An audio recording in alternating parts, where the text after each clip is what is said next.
मित्रों, आप गरीब हैं, अमीर हैं, इन चीजों की चिंता छोड़ दो दोस्तों। एक बात की जरूरत होती है, आपका आप पर भरोसा होना चाहिए।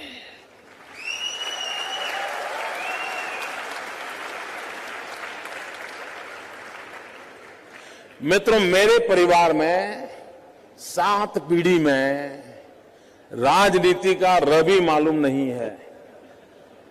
मेरे परिवार में कोई राजनीति क्या होती कुछ पता नहीं मेरे परिवार में। और मेरा बैकग्राउंड भी बिल्कुल सामान्य गरीब परिवार का है।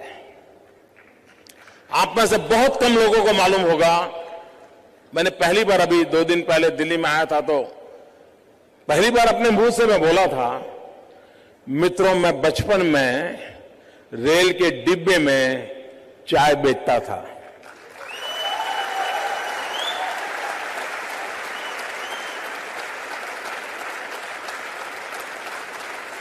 और आज आपके सामने खड़ा हूं।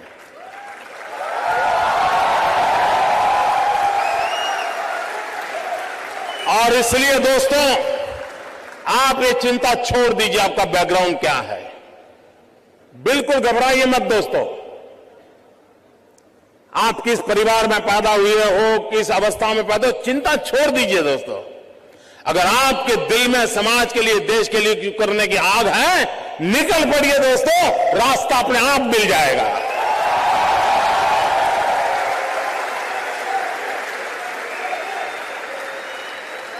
लेकिन मित्रों, लेना, पाना, बनना, ये ख्वाब लेके चलोगे तो ख्वाब ही रह जाएगा। लेकिन देने के मिजाज से निकलोगे तो दुनिया आपके चरण चूमने लग जाएगी। ये मैं आपको विश्वास देता हूं। मित्रों, मुझे परमात्मा ने जब बनाया तो उसके जो आईटी प्रोफेशनल्स थे, उन्होंने ऐसा सॉफ्टवेयर डाला है कि मैं छोटा सोच ही नहीं सकता हूं।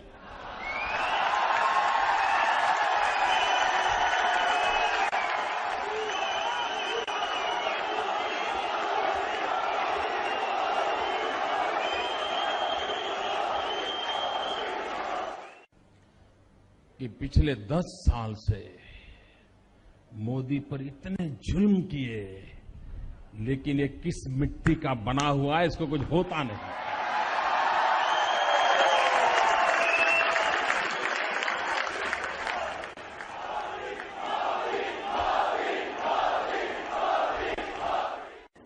हम लोग माउस चर्मर हैं।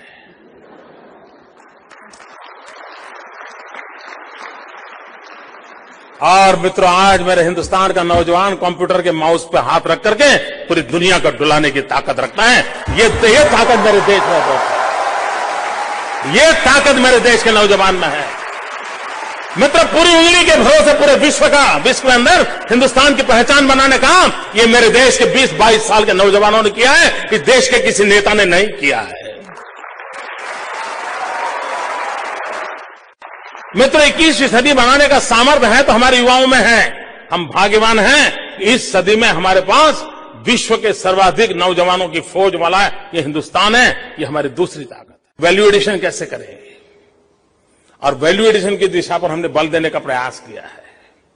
मित्रों, एक अभी हम टेक्सटाइल पॉलिसी लाए हैं, और मेरा टेक्सटाइल पॉलिसी का मेरा मतलब यह है कि मैं नहीं चाहता हूं कि मेरा कॉटन ग्रोवर अपना कॉटन बेचने के लिए दर दर भटकता रहे। और इसलिए मेरी एक 5 फॉर्मूला है, farm to fibre, fibre to fabric, fabric to fashion, fashion to foreign. जहां कॉटन होगा वहीं धागा बनेगा, जहां धागा है वहीं कपड़ा बनेगा, जहां कपड़ा है वहीं रेडीमेड गारमेंट बनेगा, और वहीं से उसको दुनिया में एक्सपोर्ट करूंगा और मेरे किसान की इनकम बढ़ेगी। Outlay, outcome and social audit, ये हमारे शासकीय जीवन में हमें इंडक करना अनिवार्य हो गया है। तब जाकर के फैसला सही था या नहीं, सचमुच में लोगों के उपयोग के लिए था कि नहीं, ये हम कर सकते हैं। ट्रांसपेरेंसी पर बल है। इसका मतलब कि हिंदुस्तान के नौजवान का मिजाज ये गफलेबाजी को सहन करने को तैयार नहीं है।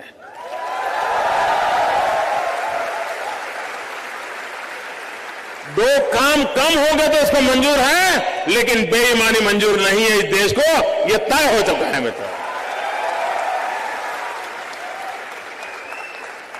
मित्रों, टेक्नोलॉजी भी ट्रांसपेरेंसी में बहुत मदद कर सकती है। मैं आपको एक उदाहरण दूं। गुजरात और महाराष्ट्र, जिस हाईवे पर गुजरात का चेक पोस्ट है, उसी हाईवे पर 2 किलोमीटर दूर महाराष्ट्र का चेक पोस्ट है। जो व्हीकल गुजरात के चेक पोस्ट से गुजरता है, वही व्हीकल महाराष्ट्र के चेक पोस्ट से भी गुजरता है।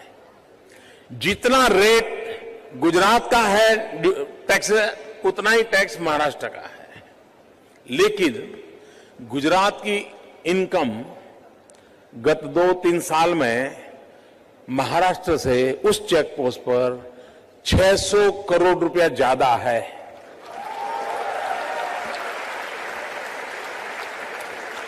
एक ही रोड, टैक्सेशन वही, व्हीकल उतने ही, लेकिन हमारी कमाई 600 करोड़ ज्यादा है। क्यों?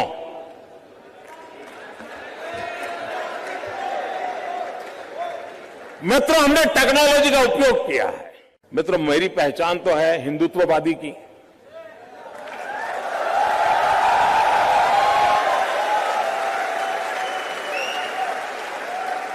लेकिन मेरी रियल सोच क्या है मैं आपको बताता हूं।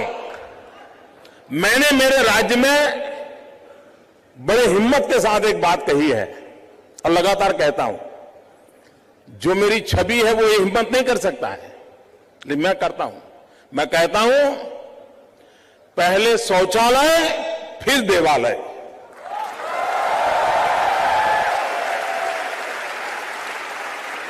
हर गांव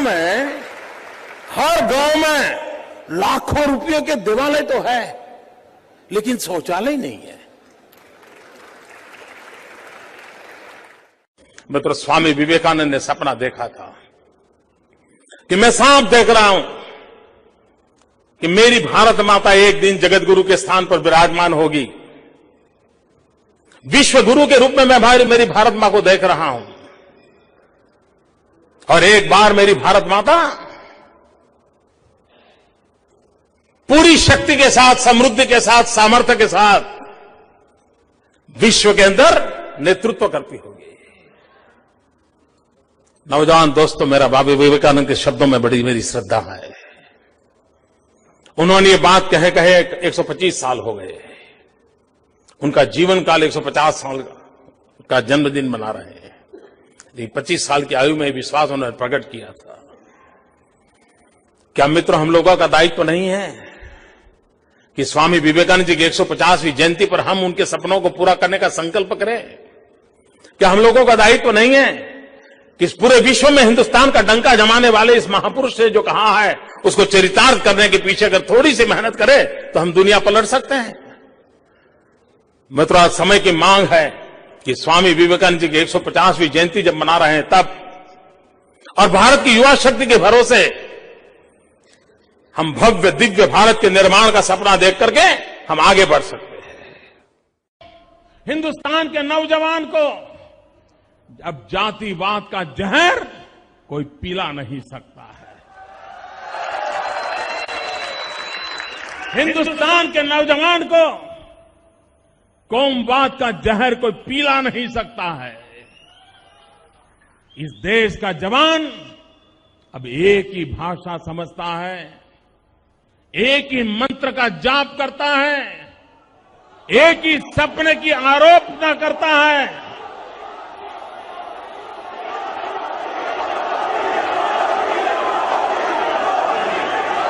वो मंत्र है, वो सपना है,